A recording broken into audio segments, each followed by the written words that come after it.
Hello friends! This book is called Insect Defenses. It's by Bobby Kalman and it is a non-fiction book. That means that it is a book full of real, true facts about insects.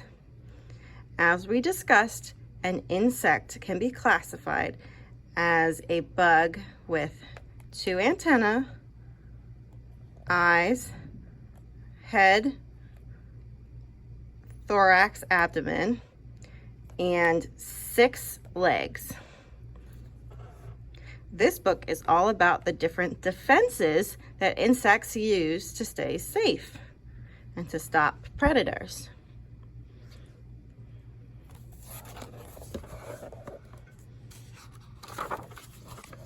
Insect defenses. The contents of this book are what are insects, plenty of predators, sensing danger, parts that protect, out of sight, on the move, full of venom, bad smells and tastes, colorful creatures, the pretenders, never too late, big numbers, safe from the start, mimic matchup, and a glossary and index. Feel free to pause and make predictions about what the different chapters are about. Feel free as well to skip to the section in this video that interests you. Some of our younger readers may find that an entire book of nonfiction is too much, while others might not be able to put it down. Use your judgment. What are insects? Insects are animals. They are invertebrates. Invertebrates are animals that do not have backbones. So take a second, friends. Take your hand, put it behind your back, and reach and touch your spine. It's the hard bumps going down your back. That's your spine. Insects have theirs on the outside. No, invertebrates have no backbones. In fact, invertebrates have no bones at all. Instead of backbones, insects have exoskeletons. Exoskeletons are hard coverings on the bodies of insects. So what Miss Streeter means is their bones, or what they have instead of bones, are on the outside, whereas our bones, like our backbones, because we're vertebrates, and the other bones in our bodies are on the inside. We are vertebrates. An insect's body has 3 main sections: the head, the thorax, and the abdomen. The insect's antennae, eyes, and mouth parts are on its head.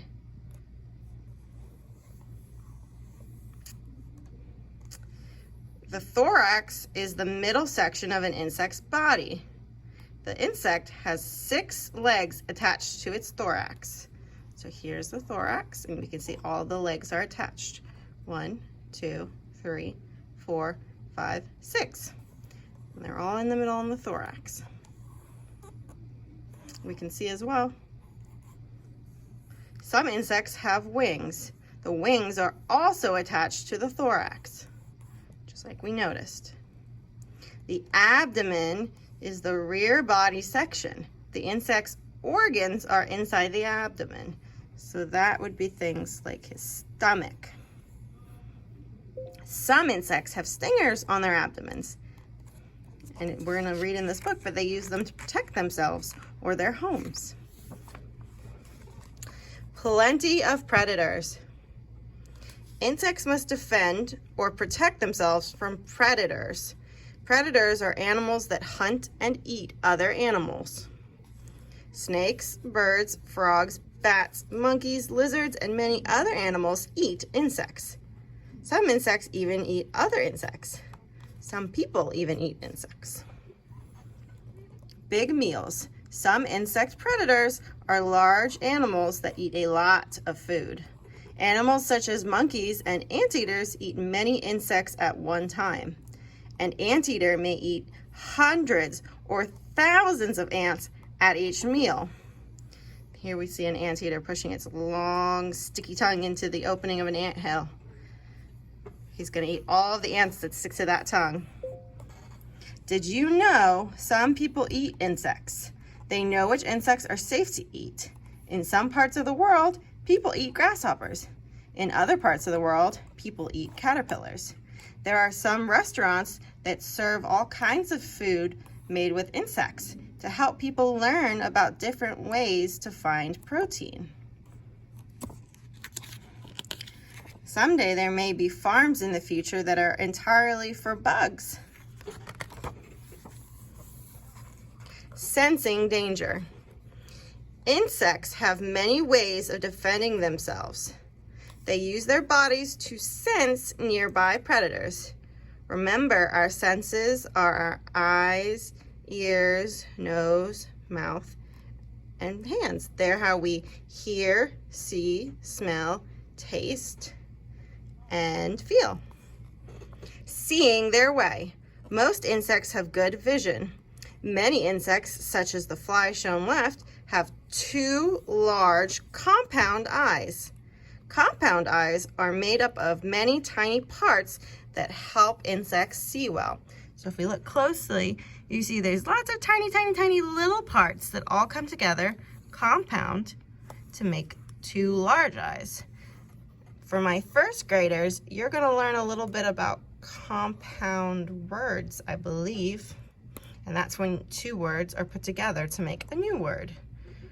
For example, you have a, can you think of any?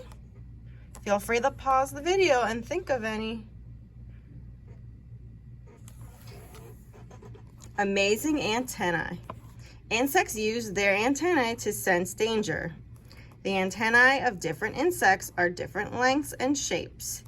An insect's long, sensitive antenna may sense a predator before the predator is within reach of the insect. Smell you later. Insects also use their antenna to smell pheromones in the air. Pheromones are scents or smells that certain insects make inside their bodies. The scents send messages to other insects. For example, an ant that is attacked by a predator may send out pheromones to warn other ants to stay away. This moth has long, feathery antennae. It uses them to smell pheromones in the air. So these are what it's using to smell, which is kind of similar to how snakes use their tongues. Parts that protect. Look at our spiky friend. Thorny phasmids have spikes on their exoskeletons. The spikes make it difficult for predators to eat these insects. Can you imagine if you grew spikes? An insect could not survive without its exoskeleton. The insect's exoskeleton helps protect the insect like a suit of armor. The exoskeleton is made of chitin. Chitin is a tough material that the insects make inside its body. 2 of a kind. Almost half of all insects are beetles. Beetles have 2 pairs of wings. The front pair of wings are called elytra. Elytra are hard and tough. They protect the back wings and keep them in good condition. Having back wings that are in good condition allows beetles to fly away from predators. When the beetle is not flying, its black and red elytra protect the back wings. See, so those are the nice soft back wings that the elytra are protecting. Kind of like a coat of armor just for the wings. Covering up. Some insects have elytra that cover their abdomens. The elytra help protect the organs inside the insects. The elytra of some insects also cover their legs and their antenna. This ladybug's elytra shield its legs and antenna from harm. That's cool. I didn't know that it shielded their antenna as well. Out of sight. Many insects have bodies that are camouflaged. Insects with camouflage have colors, textures, or patterns on their exoskeletons that hide the insects in their Habitats. A habitat is the natural place where an animal lives. Camouflaged insects may blend in with the bark, branches, leaves, or even flowers in their habitats. When the insects blend in with their surroundings, predators may not see them. So we've got our two camouflaged friends here. Here's another one. They're hard to see if you're farther away. The exoskeleton of this beetle is camouflaged. It matches the dirt, grass, and mold on the forest floor in the beetle's habitat. The toad grasshopper is hard to spot among the rocks and leaves. The colors and textures on the insect's body camouflage it. Wow, it really does look a lot like a toad. I wonder if that also discourages toads from messing with it because they think it's another toad. Did you know some insects that do not have camouflaged bodies also hide in their habitats? These insects hide by covering themselves with dead leaves or sand. By covering their bodies, the insects blend in and may avoid being seen by predators. This beetle is being covered in sand. Being covered in sand helps the insect blend in with its sandy habitat. On the move. Some insects can move quickly to escape from predators. Jumping insects have long black legs. They use their legs to leap through the air and land far from danger. They jump one way, then another, so that predators do not know which way they are going next. See those big long back legs? I think Miss Streeter said black, but you know. These ones are cool. They're black and yellow. They have stripes. This grasshopper uses its long back legs, to jump quickly from place to place. Escape artists. Insects that can fly escape from predators by flying from place to place. Most flying insects have strong wings so they can take off and fly quickly. Their speed makes it difficult for predators to keep up with the insects. Have you ever tried to catch a fly? Flies can change direction quickly, which makes them hard to catch. They are really hard to catch. This fly is about to take off from a leaf. Dragonflies have two pairs of long wings. They use their wings to fly quickly from place to place. Bees, I think, as well, can hover as well as going up, down, back, and forth. Plus, if a mosquito gets hit with like a drop of water or your hand, it has the ability to move with it and then get out from under it, which is tricky. Full of venom. Some insects defend themselves with venom or poison. Insects such as ants and termites bite predators to inject venom into them. Wasps and bees use stingers to inject venom into other animals. Other insects, including some beetles, spray predators with harmful liquids from their bodies. The liquids may burn the skin of the predators or even cause them to go blind. So friends, just to review really quick, you have venom and you have poison, and you have venomous and you have poisonous. If something is eaten, touches your skin, or is, well, we'll leave it at that. If something is eaten and it makes you sick, or it touches your skin and it hurts you, that's poison. And if something bites you and injects something into you and that makes you sick, that's venom.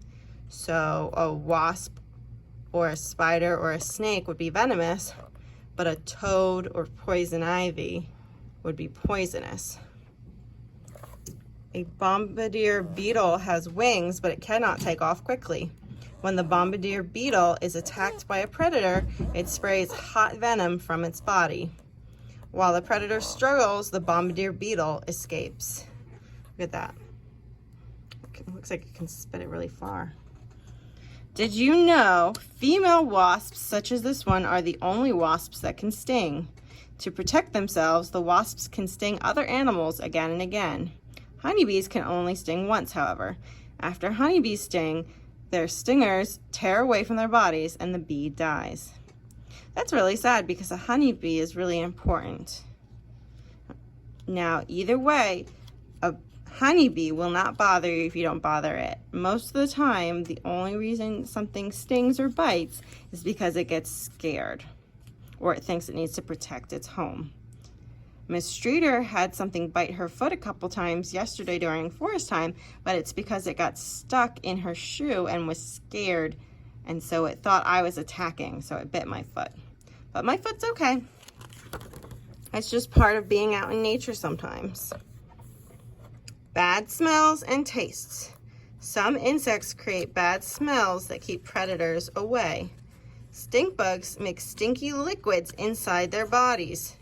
When a predator attacks a stink bug, the stink bug defends itself by spraying smelly liquid onto the predator.